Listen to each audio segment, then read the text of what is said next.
O eto na mga kababayan, eto na. Ang inaabangan ng mga marites mga kababayan, lalong-lalo na itong media. O media, panoorin niyo itong video na ito ha. Nang sa gayon, hindi na kayo paulit-ulit na magtanong sa kanya dito kay VP Inday. Dahil itinanong na mga kababayan, mabuti naman at mayroon tayong ka-DDS mga kababayan na nagtanong dito kay VP Sara tungkol sa reaksyon mga kababayan ni Tatay Digong matapos i-reject ang request for interim release. Ito na ang sagot ni VP Inday mga kababayan at sana nag-gets nila ang sinabi ni VP Sara ha. Lalong-lalo na itong media para hindi na sila paulit-ulit mga kababayan na ng intriga na may kasama pang pangungutya mga kababayan. Di ba? Itong media. Ito na ang sagot. Kamusta po si Tatay Digong after sa rejection po? Kumusta si Tatay Digong after the rejection? Hindi niya banggit kanina, ma'am. Hindi na nila pinag-usapan mga kababayan. Mabuti naman mga kababayan at galing sa atin itong pagtatanong. Dahil kung galing ito sa media, parang may kasamang pag-iintriga mga kababayan. O eto na kasagutan, hindi na diniscuss si VP Inday yan mga kababayan. Dahil for what? Nakadapa na yung tao mga kababayan. Nasaktan nga tayo na hindi tayo nakakulong mga kababayan. How much more si Tatay Digong? Huwag nyo nang itanong media ha. Eto na ang kasagutan, hindi diniscuss si Sara kay Tatay Digong. Hindi ko na tinake up kasi ayaw na ako yung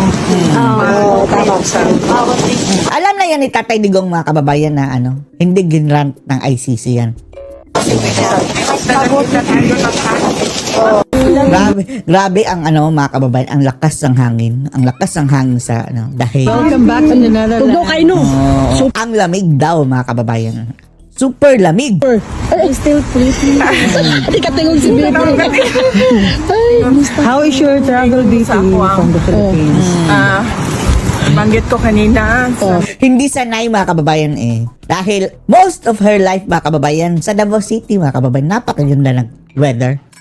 Pero ngayon sa the Netherlands, super lamig. Mga kapatid ko, sabi ko kung merong apoy na impyerno. Apoy na impyerno. Meron din malamig na impyerno.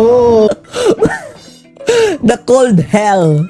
Mas matindi yan mga kababayan, itong cold hell. Dahil pwede mong ikamatay, hypothermia. Oh, grabe.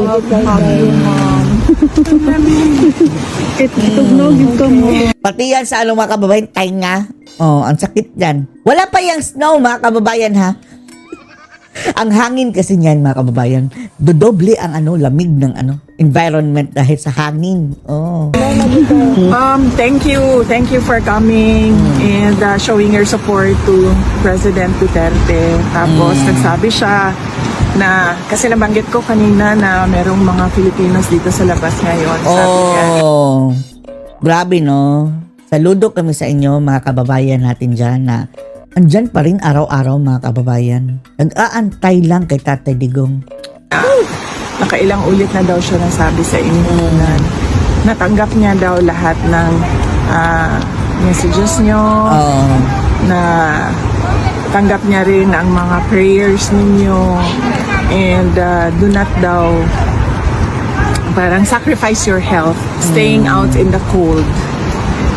Pati si Tatay Digong mga kababayan, ayaw niya mang-abala mga kababayan. Kung gustuhin lang niya, wag na kayong pumunta. Pero eto kasi mga tao, ito mga kababayan kusang loob mga kababayan. Hindi nila alintana ang pagod, puyat, lamig. Not to mention mga kababayan, pera na ginastos dyan. Okay lang DPO Naro jud dili mi mga undang. Di kami sa ginawa niya sa Sacrifice namin, ma'am, sa kanya. Kasi yung sacrifice niya din sa amin. Eto nga mga kababayan, ang sabi ng ating mga kababayan dyan, hindi na sila naghahangad ng kapalit mga kababayan galing kay Tatay Digong. Dahil eto na ang kapalit. Si Tatay Digong ang kanilang sinuklian mga kababayan sa serbisyong binigay niya sa 6 na taon sa ating bansa. Ganyan kamahal na mga tao mga kababayan si PRRD. But today is a good day. Today is a cold day. Malamig. Usapan namin sa politika. May konting usapan about sa pamilya, pero politika. politics at kung ano yung nangyayari. Si Bangag, sigurado dyan mga kababayan, nakagat na ng dila ni Bangag. Matagal-tagal ka din hindi nakabisita, no? Oh. Oh, yes ma'am. Nasaan na pala si Alvin, no? Umuwi na ba ng Pilipinas for good? Ngayon, ang ininom niya ma'am is Sprite Zero. Nag-iba Paano na ang Coke Zero? Kay BBM na lang yung Coke. Sprite na lang kay Tatay Digo. naman si ano, si tatay ng ano. Zero lang siya, no? Oo. So, sugar Coke kasi Zero na. diabetic siya. So, Oh. bawal ang Siya sugar. uminom ng Tsaa? Pangit ang lasa ng tsaa. Kapag soft drinks drinker ka mga kababayan, soft drinks na ang pinakamasarap. Yung tea, iba pa naman ang lasa ng tea mga kababayan sa ibang bansa, no? Yung sa atin, yung mga kababayan, C2, yung Nestea Iced Tea, super linamnam, super tamis. Sa ibang bansa mga kababayan, ang gold tea nila, ay Diyos ko Lord, parang ang tabang. Pero yun talaga ang legit mga kababayan sa atin, binoost ng sugar. Kanina, wala ma'am. Ang inin. Pero umiinom naman sila. Yes. Oo. Pag yung mga medical personnel ang nag-handle sa kanya, yun lang ang binibigay sa kanya, pati ng mga lawyers, siya lang. At syempre kami. Tsaa, kawawa naman si Tatay Digong, bigyan na naman ng soft drinks. Kamusta pa si Tatay Digong after sa term election? Oh, thank you. Madami ang sumali sa fun run. Oo nga. Nang tumapa na hindi tiga Davao na pumunta doon. Pumunta talaga. Para sumali sa fun run. Oo. Papasalamat kami sa mga organizers. It was led by yung girlfriend ni Girlfriend! ni Mayor Baste. Akala natin girlfriend ni Tatay Digong. Uy, kumusta na pala si Hanilet? Hindi na nakabisita mga kababayan. Kawawa si Hanilet, no? Si Kate. Si Kate, si Ma'am Kate. Oo, siya ang nag-organize noon, tapos tinulungan sila yung grupo niya ang nag-organize noon, tinulungan sila ng On Any Sunday Rider. So, nagpapasalamat kami sa, Second, Mayor Rodrigo Duterte Fund Fund Run. Run. At oo. papasalamat din kami sa mga Sana sa third mga kababayan nakauwi na si Tatay Digong. Pero, ay nako. Mukhang nag-i-slim down mga kababayan ang chance ni Tatay Digong, lalong-lalo na yung rejection ng request for interim release. Nag-i-slim down mga kababayan ang chance ang makalabas. sumuporta dahil tinulungan nila yung dalawang charitable organizations na mag-benefit doon sa fund run. Ma'am, pwede anong reaction niyo ma'am doon sa sinasabi ng DTI na yung 500 pesos? O yung 500 mga kababayan. Ano ba tong gobyernong bangag mga kababayan? Out of touch ba ito sa reality? Halata masyado mga kababayan na hindi nila alam, hindi nila ramdam mga kababayan ang kung ano yung talaga ang totoong nangyari dyan sa baba mga kababayan. Ganyan ang kanilang tingin mga kababayan, 500 pesos pwede na mag-Noche Buena sa ordinaryong Pilipino na household ha. Hello! Pwede yan mga kababayan kung ano. Kung talagang super mahirap na mga kababayan talaga ang buhay. Class E. Class E. Pero hindi naman ang average Pilipino mga kababayan, hindi naman class E. Middle class mga kababayan. 5,000. 5,000 pwede mga kababayan. Anyway, isang beses lang naman ng Pasko mga kababayan o New Year. Maging realistic sana sila mga kababayan. Sa mahal pa naman ng bilihin ngayon, 500.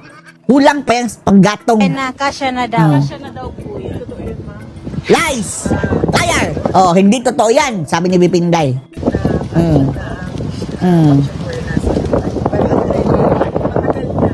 Sila ang nagmag-Noche Buena ng 500. If I know mga kababayan, itong mga budas ng mga bangag mga kababayan, no? Ang pagkain yan, milyon kagakain mga kababayan. Milyon ang halaga. Tapos sa mga ordinaryong Pilipino, gusto nila 500 lang. Whole family! Isang pamilya na. Hindi kasya ang 500 pesos para sa Oo. Noche Buena ng pamilya. Hindi kasya. Yung Guni-guni. Kagaya ng benting bigas mga kababayan. sa amin na pinamimigay kapag Pasko nasa Eto mga kababayan, no? Namimigay sila ng mga kababayan. Right from the start, simulat sa pool pa lang. Yung mataas ang pila mga kababayan, pamasko ng mga Duterte sa mga tao. Pinapapila mga kababayan. Ang dami. Nagkakahalaga nga ng 2,000 pesos. 100 na yun. Ano yun spaghetti Kasi- and yung Sasalan pa. Kasi ma'am, nagpunta si Secretary Roque sa... Ano yan na Roque, mga kababayan, ha? Yung babae na Roque na ngiwi din, no?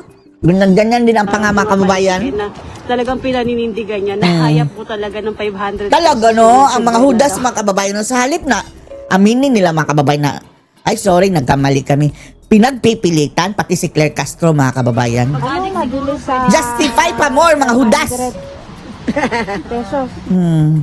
Bigas. At saka, Kaya marami pong nagdi-disagree na nagcha-challenge po sa kanila na bigyan, kahit sila po mismo is, kung sinasuggest nila na 500, gawin Uy, sila, milyon-milyon ang notsubenan nila yan. sa sarili nila na 500 lang din yung natsubena nila. Lalo-lalo na ang daming maleta ng bagoong Pilipinas. Oo. Yes, ma'am. Hindi totoo yun, ma'am. Hindi totoo. Na sinabi na ganun Oh. yung Baka high. Fly high, butterfly habang sinasabi niya. Oh. Matapos ang sunog sa Senate building, Samantala, dito naman tayo mga kababayan sa mga kagunggungan na nangyayari ngayon. Nasunog ang Senado. Matapos mga kababayan, nasunog ang DPWH, ang Senado naman ngayon. Lahat, incidental lang ba ito? Aksidente? O baka lahat gagawin para lang mga kababayan ma-delay ang mga posibleng mga investigasyon dyan. kahapon tiniyak ngayon ni Senate President Tito Soto na magagamit na ang premises ng Sige, Senado gamitin bukas. nyo! Basa! Sinuspende muna ang plenary session ngayong araw kabilang ang kanilang committee hearings. Na-delay ang kanilang mga mga kababayan. Investigasyon na naman. Bukas nakatakda ang period of amendments para sa 2026 Tapos, budget. mga kababayan, ang sprinkler, nag-activate ang mga sprinkler. May mga dokumento na nabasa siguro. Wow! At kahit holiday daw sa Pasay City, ay desidido silang ituloy ito. Sinong nagsunog? Kawawan bula. Delayed na kami na isang araw because of the Friday period of interpretation. Tapos delayed. Imbestigahan mo. Itsura nitong one ball, mga kababayan, no? Bakit one lang yung ball? Hindi na pwede mag-delay bukas. Ay, lako. Tiniyak din ni SP Soto na hindi apektado na Uy, Soto. Umalis ka na sa politika, magretiro ka na. Balak pang maging Enrile the second, mga kababayan. Kayong mga nagpakasasa na dyan sa pwesto ng wala namang mga kababayan na iambag na mabuti sa Pilipinas. Layas! Huwag na kayong kapit ng to dyan, mga hudas. mahalagang dokumento, kabilang ang sa flood control investigation What? ng Blue Ribbon Committee. Sunog? Maging ang budget documents ay ligtas din. Ah, ayon kay ligtas. Senate Finance Committee. Baka pag evacuation, mga kababayan. Let's go. Eto namang ebidensya. Punitin natin to. Yung ibang mga dokumento na sa mga kababayan, evacuate sa mga ibang dokumento, baka nawala. Baka dinukot yung ilan. Chair Win Gatchalian. Target ng Senado na tapusin Target, ang Pamor! budget process ngayong Disyembre. Nagsimula ang sunog sa opisina ng Legislative Technical Affairs Bureau pero hindi pa matukoy sa ngayon ang sanhi nito. Kung nandyan sila, mga kababayan, habang nasusunog and then sunog sila lahat, kalahati ng problema ng Pilipinas solve. Ang kalahati sa Congress, mga kababayan, pati sa Malacanang. 1/3 lang pala. 1/3 ang problema, mga kababayan. Pero wag nating ipagdasal yan dahil bad yan, mga kababayan. Situational lang. Para hindi tayo ma-incite into sedition. Tila snub ni CWS Party List Representative Edwin Guardiola. Si Guardiola. Batangas 1st District Congressman Leandro Leviste sa Kamara ngayong araw. Huli sa video Kalaban yan sila Bakit kasi ang nagpa-selfie? pagtanggi ni Guardiola sa tangkang pag-selfie ni Leviste sa kanya. Pang-aasar kasi yan ginawa mo, Leviste. Pero yung Guardiola, mga kababayan, grabe din daw. Grabe din daw ang pera nakuha, mga kababayan, sa kanyang construction company. Malazaldi ko din daw yan, mga kababayan. Sa loob ng session hall. Matapos umalis ni Guardiola, agad itong sinundan ni Leviste hanggang sa upuan para sana kausap. Baka ikaw naman ang ma-ethics niyan. Alam niyo naman ang mga bangag, mga kababayan. Pero hindi pa rin siya pinansin ng kapwa kongresista. Si Leviste ang isa Tapos sa ang mga ma-ethics si Barsaga. pinakamaingay na kritiko ni Guardiola. Ang isa sa 8 kontraktor na pinakakasuhan ngayon ng ICI at DPWH sa Office of the Sige, Ombudsman. kasuhan nyo na. Kasuhan niya na. Ay, dako. Eto na naman sila mga kababayan. Oh.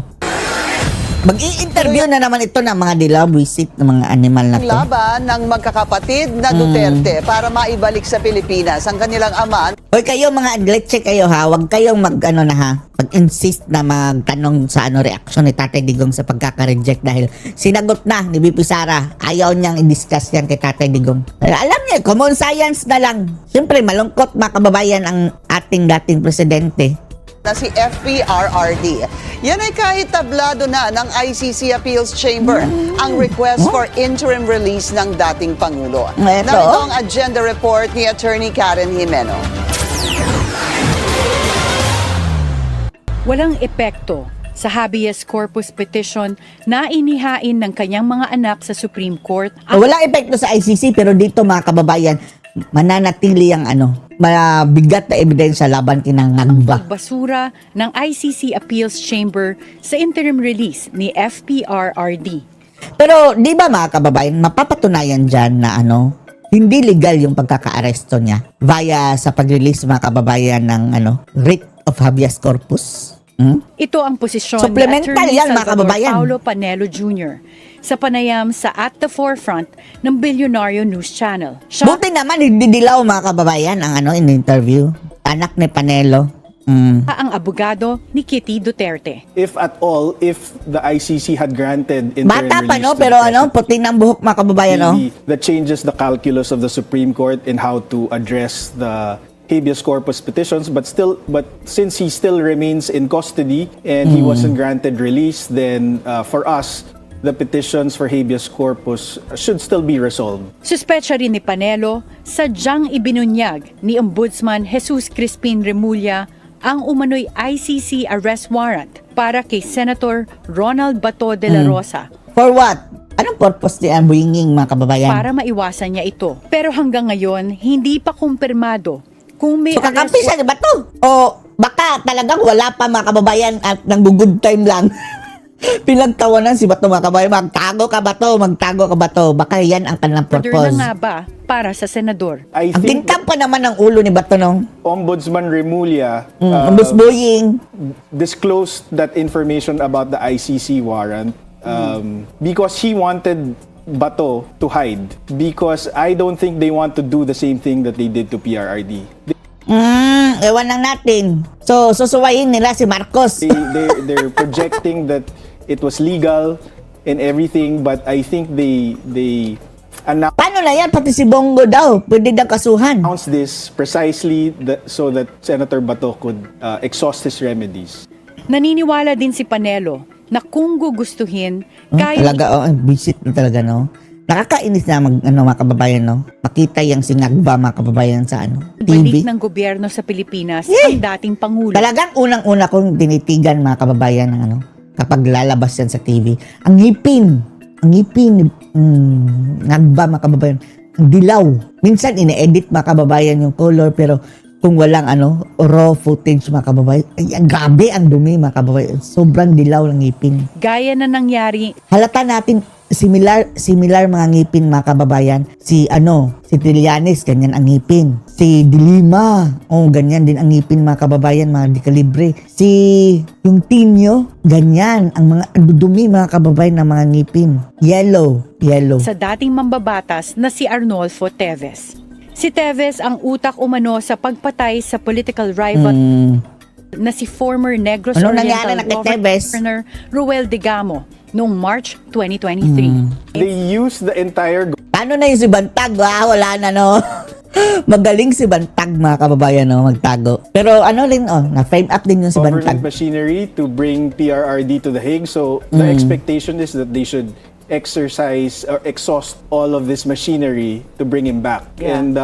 And in terms of capacity, we've already seen that they can bring home somebody like Congressman Teves, who had a pseudo asylum in Timor-Leste, because the Court of Pseudo Appeals there asylum? rejected our request for extradition. Nag-file ng urgent motion sa Supreme Court ang kampo ng mga Duterte para maresolba kaagad ang habeas corpus petition at maibalik sa Pilipinas si FPRRD. Ewan lang natin kung kaya pang ipabalik mga kababayan ng habeas corpus. Pero pwede nilang gamitin mga kababayan na, di Diba, usually makababayan sa korte kapag hindi proper yung pagka-aresto, lumabag sila sa batas at this mga kababayan instance, kinidnap nila, hindi dumaan sa local court. Pwede nilang gawing basihan yan mga kababayan. Pero ewan na itong ICC parang lutong Macau mga kababayan, lutong Makoy. Bilang suporta dito, tinukoy ng petisyon ang sikat na kaso sa Amerika ng Noem versus Abrego Garcia na nadesisyonan nitong 2025. Ay, walang paki ang ICC dyan. Sa kasong ito, isang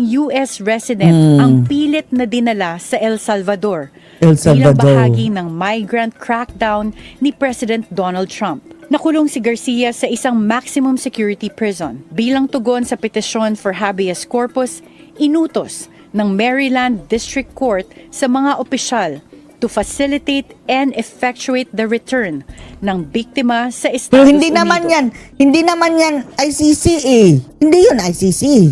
Paano yan?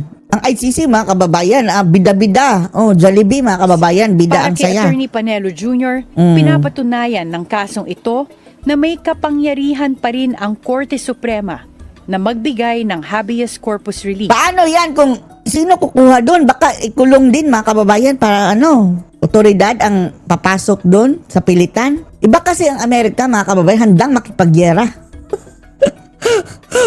Ang sabi nila kapag may isang Amerikano na ikulong ng ICC, gigirahin daw nila mga kababayan. Pero yung instance mayroong habeas corpus, hindi naman yung ICC ang may hawak. Kahit inalis na sa bansa ang taong nais ibalik sa Pilipinas. Dagdag niya, ang Bill of Dagdag. Rights at ang Writ of Habeas Corpus ng Pilipinas ay hinango mula sa US Constitution. Ay, ewan Para na sa natin kung agenda, Attorney Karen Jimeno, ewan na natin kung ICC mga kababayan, dyan? Patalima dyan. Missing in action pa rin si Senador Bato de la Rosa pero tila hindi siya makakaltasan ng sweldo sa trabaho. Alamin kung bakit sa agenda report ni Hannah T. Okay lang yan ba to? Si Dilima nga, nakakulong mga kababayan, tumatanggap pa rin ng more or less 100 million per year para sa kanyang budget sa kanyang opisina. Dilima! Pagtago ka ba to? 2 years lang naman yan. Bababayan si Bangag mga kababayan. Kaysa naman habang buhay mo itong pagsisisihan. Walang no work no pay rule para sa mga senador kung a-absent sila sa trabaho. Ayon yan kay Senator Win Gatchalian. Nagpas 2 linggo ng absent si Senator Bato de la Rosa sa Senado at hindi rin siya nakapag-defend ng budget ng Department of National Defense at iba pang mga ahensya sa gitna ng budget deliberations ngayon. Si Gatchalian ang humalili rito bilang Finance Committee Chair. Nalaman Huwag kang lang daw niya sa magpakita staff ba ni to? De La Huwag Rosa. kang magpakita. Dahil maghihiganti pa tayo. Maghihiganti pa tayo, Senator Bato de la Rosa. Hayaan mo. Baka pagdating ng panahon, pagkatapos ni BP Sara, dapat tatampi pa rin ang mga kababayan.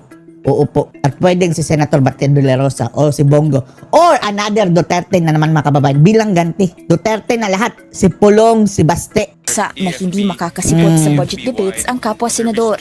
Ang proper procedure is to send the committee a letter kung bakit ka hindi makaka-attend, a formal letter, no? So magpapadala ng formal letter kung bakit ka hindi makaka-attend. Papadala rin of course si SP ng formal letter kung bakit hindi makaka-attend. SP? Base sa huling Senate monitoring, President Soto. wala pa raw na ipapadalang sulat si De La Rosa kay Senate President Tito Soto tungkol sa kanyang absences. Pagdating sa mga kawani ng gobyerno, nakadepende ang kanilang pay sa kung ano ang employment type nila. Basta Senator, wag kang May leave magpakita. credits ang mga permanent employee. Para naman sa mga may job order o contract of service, babayaran lang sila kapag may na-render na trabaho. Pagdating sa mga senador, may fixed monthly salary. Paano kung i-ethics complaint mga kababayan si Senator Bato? Tapos, tatanggalin siya as senator. Bahala na. Anyway, malapit ng 2028 kaysa makulong ka, Pero Senator. wala sa Senate rules ang salary deductions para sa kanilang absences. I think pag sa mga mambabatas, iba yung application, no? So sa pagkaalam ko walang ganun na application kasi in-expect Unfair, no? Dapat no work, no pay na lang mga kababayan para hindi mga kababayan si Bato ma-issue. No work, no pay. na kung hindi ka papasok, 'di ba kung session, hindi ka nag-attend, nagpapadala ka ng excuse letter, ba may sakit ka, like for example si Senator Camille Villar nanganak siya, cesarean pa. So, Ay, okay lang yan, nanganak dahil talaga mga kababayan, entitled yan. Alangan na mapajutihin mo. obviously, matagal-tagal yung kanyang recovery. So, may mga ganyan na cases. Nitong Nobyembre, lumitaw ang report ng Ombudsman na may ICC warrant na raw laban kay De La Rosa. Kaugnay ito sa pagiging hepe niya ng PNP nang ilunsad ni dating Pangulong Rodrigo Duterte ang kampanya kontra droga. Nasa ICC custody ngayon si Duterte sa The Hague, Netherlands. The Hague, at naharap sa Netherlands. kasong crimes against humanity. Una nang ikinadismaya ni SP Soto ang pag-absent ni De La Rosa sa budget deliberations. Hindi rin daw sila nagkakausap simula November 11. Nang tanungin Huwag kang kung dapat magpakita! na ba mag-draft ang Senado ng rules o patakaran tungkol sa no work, no pay para sa continued absences ng mga Sige lang, senador. oo, mas okay lang no work, no pay mga kababayan. Mag-draft na kayo. Kaysa naman tanggalin nila mga kababayan na senador. Halal yan taong bayan eh. Whether or not, halal lang taong bayan si Senator Bato. Sagot ni Gatchalian, idadaan daw nila ito sa caucus para mapag-usapan.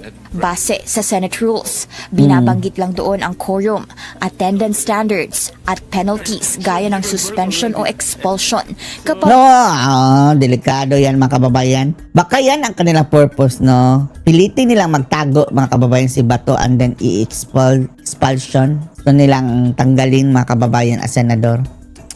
Bangag talaga, no? Grabe yung mga scheme nitong mga bangag. Schemer. Mandurugas. may disorderly behavior ang isang senador. Para sa agenda, Hannah T., Billionaire News Channel. PBBM at Pababangag! Enriquez daw ang sagot ng Bibibangag! Malacanang Oh. susunod sa agenda. PBBM pababangag.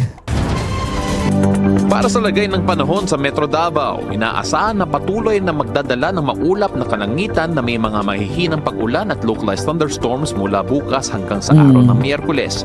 Pagdating ng Huwebes at Biyernes, ang Bongbong Marcos is now at his weakest. Ayon yan sa Matagal na yung week. Matagal na yung week. No isang surprise. political analyst No sa gitna surprise. ng mga kontrobersyang kinakaharap ng kanyang administrasyon. Sa tingin na natin, ito ang kanyang strongest na mga kababayan. Dahil lagi presidente siya. Pero, mga kababayan, performance-wise, matagal na yung week. Super weak. Lumakas lang yan ngayon, mga kababayan, dahil lagi presidente. Gayon pa man, ang kanyang paglakas, mga kababayan, is still weak. At pamilya. Weakest compared to the rest of the mga kababayan, naging presidente ng Pilipinas. Makakabawi pa kaya si PBBM? Hindi na. Kailangan pa bang itanong yan? Hindi na yan makakabawi. Ngayong may mga panawagang bumaba na siya sa pwesto. Oh, lumayas. Lumayas na siya. Gender report ni George Cahiles. Layas. Wala ng barbed fence, trailer o mga pulis ang nakapigil pa sa tuluyang pagpasok ng kontrobersya ng korupsyon sa Malacanang. Umaalingaw-ngaw na rin sa mga lansangan. Umaalingaw-ngaw! Marcos resigned. Para sa political analyst na si Lester Balmatero, patuloy na pinahihina si Pangulong Bongbong Marcos ng sunod-sunod na bombang sumasabog sa Ay nako, matagal nang mahina ng yan. palasyo. Kabilang na ang mga aligasyon ng insertion at kickback sa 2025 Ay, budget. Diyos ko. Alam nyo, kung talagang nagpahina dyan kay bangag mga kababayan. Noong kinontra niya ang mga Duterte. Tapos na mga kababayan, finrider niya ito. Yan ang nakapagpahina sa kanya. Ayon kay Zaldico, di umano'y pagiging adik ayon Adik! mismo sa kanyang kapatid na si Adik! Senator Amy Marcos. Ay, naku, Mabagal na adik. pag-usad ng investigasyon sa flood Talaga? control scandal. Pagkadiskubre ng bilyong pisong pork barrel Oh, yan, ng kanyang anak na si House Majority Leader Sandro Marcos. Kumpirmado mga kababayan, mga pork barrel, Madidinay pa ba yan? Hindi na. Lahat ng ito mga kababayan, yung pangkuha pa nila ng pondo sa PhilHealth, sa iba't ibang mga ahensya mga kababayan, DBP, at pagbenta ng mga ginto. Nasa tamang pa ba yan ng landas mga kababayan? That is totally outside mga kababayan sa tamang daan. Tuwad na daan ang nangyari. At paghina ng ekonomiya, bunsod ng malawakang korupsyon sa pamahalaan. Probably this is the weakest kasi makikita mo rin yung trust rating ni President Marcos pababa ng pababa, no? Pabangag ng Nitong pabangag. nakarang araw, Pababa. ang Pangulo na mismo ang nagbibigay ng update sa gumugulong ng mga investigasyon sa flood control scandal. No sacred cows anya na maging ang Siya lang. Except sa kanyang sarili, baka mga kababayan. banal na baka. Lahat may kasalanan, pera-pera sa kanya, Diyos ko Pinsan Lord. sa dating House Speaker Martin Romualdez, kasama na rin sa Walang pag-iimbestiga- wala daw sacred cow. Tapos siya, mga kababayan, walang sacred cow dito. Moo! Moo! Siya pala ang baka. Yan, laglaga na raw ayon sa mga kritiko. Pero para sa administrasyon, Baka kung mag-isip. pagpapakita raw ito na sincero ang Pangulo. Bagamat nang hihina, posible pa rin naman daw matapos ng Pangulo ang kanyang termino sa 2028. Kung hindi man siya mapaalis completely, no, resignation na kinocall ng ibang mga grupo, baka magkaroon ng different calls para mas maging ano siya, no, to some extent maging lame duck president. At kung Lame sino man duck! i-endorse niya by 2028, kiss of death yun.